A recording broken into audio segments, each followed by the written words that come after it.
खबरें जो आपको सीधे जोड़ती हैं हमसे, जिनका आपकी जिंदगी पर होता है सीधा असर। खबरों की वही तस्वीर, बिना बदले बिना डरे, जज्बा सच का लिए, सच दिखाते हैं। पारस हॉस्पिटल में घुसकर 5 बदमाशों ने युवक चंदन मिश्रा को गोलियों से भुना। सांसद पप्पू यादव परिजनों से मिलने पारस हॉस्पिटल पहुंचे, जहां प्रशासन ने मिलने से रोका। सांसद पप्पू यादव ने कहा कि नीतीश की जगह सरकार बीजेपी और पदाधिकारी चला रहे हैं। पटना, बिहार। पटना के चर्चित पारस हॉस्पिटल में 5 बदमाशों ने युवक चंदन मिश्रा को फिल्मी स्टाइल में गोली मारकर हत्या कर दी। इस हत्याकांड का सीसीटीवी फुटेज भी सामने आया है, जिसमें टोपी पहने 5 अपराधी दिखाई दे रहे हैं। चंदन मिश्रा पारस हॉस्पिटल में इलाजरत थे। पूर्णिया सांसद राजेश रंजन उर्फ पप्पू यादव को जब पारस हॉस्पिटल में हत्या की जानकारी मिली तो वे पारस हॉस्पिटल में परिजनों से मिलने पहुंचे, तो प्रशासन द्वारा परिजनों से मिलने से रोक दिया गया। सांसद पप्पू यादव मीडिया कर्मियों से वार्ता करते हुए कहा कि पुलिस आम आदमी को रोक सकती है, अपराधियों के लिए सिर्फ घोषणा कर सकती है। नीतीश जी की जगह बिहार में सरकार बीजेपी और पदाधिकारी चला रहे हैं। यहाँ राष्ट्रपति शासन लग जाना चाहिए, बिहार इनसे संभल नहीं रहा है। सांसद पप्पू यादव ने कहा कि पुलिस मुख्यालय के बगल में पारस हॉस्पिटल के दूसरे तले पर चढ़कर शूटर गोलियों से भून देता है। यह बिहार की हवा है, जहां अपराधी मोस्तर हो गए हैं।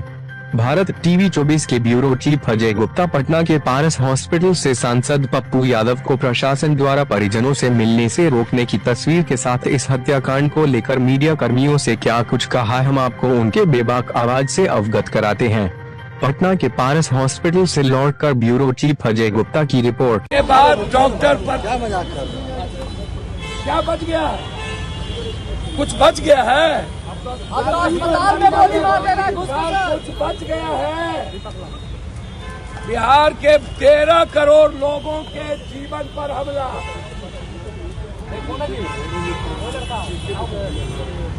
बस इन नेताओं का सिर्फ नेतागिरी बच गई है। ये लोग पैसे के बदौलत नेतागिरी करेंगे। फिनिश कर देना चाहिए। कब चलेगी इनकी एसटीएफ की गोली? जाति के आधार पर अपराधी का चयन होता है, गलत इनकाउंटर करते हैं, गलत शूटर बताता है और ये लोग शूटर को बचाते हैं। गैंगवार हो गई है, गैंगवार। सर, कौन सा शासन? ये कोई शासन बचा है? अब भी कोई शासन है? ये लखीसराय में जाके ये माफिया राज खत्म कर रहे हैं। वो बोल रहे हैं माफिया। अरे माफिया को पालते हो और माफिया राज खत्म करते हो। नीतीश कुमार तो सरकार चला नहीं रहे। नीतीश कुमार तो लगभग सो चुके।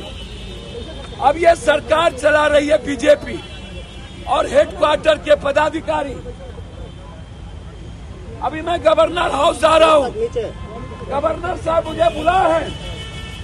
अभी तुरंत मैं गवर्नर साहब से मांग करूंगा कि अब राष्ट्रपति शासन लगा देना। राष्ट्रपति शासन, जोगी मॉडल यहाँ लागू करना चाहिए। जोगी तो अपने जात के क्रिमिनल को बचाता है। ये कौन मॉडल है?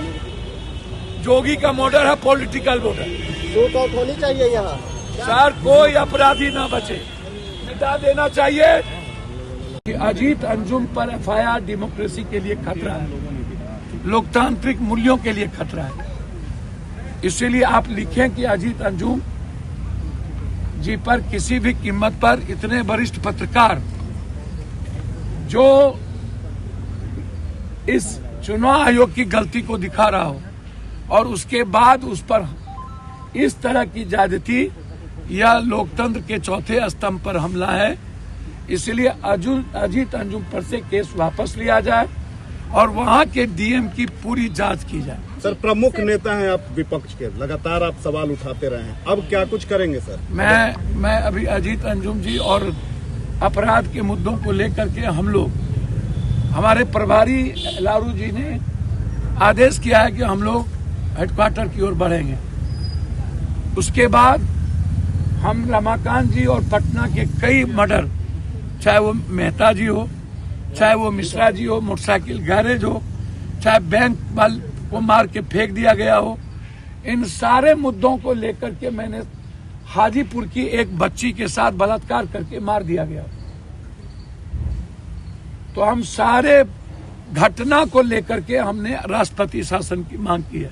सीतामढ़ी में भी एक कारोबारी को मार दिया हमने, रमाकांत जी के पूरे परिवार को इसको मारने की धमकी मिल रही। ये मुखिया है, हमने कहा कि इनके परिवार की सुरक्षा और इस केस की जांच कि वहां कौन कौन थे, और भी शूटर था, उसका लोकेशन, और उस लोकेशन के तहत जो जो मोबाइल था वो केस में इन्वॉल्व है।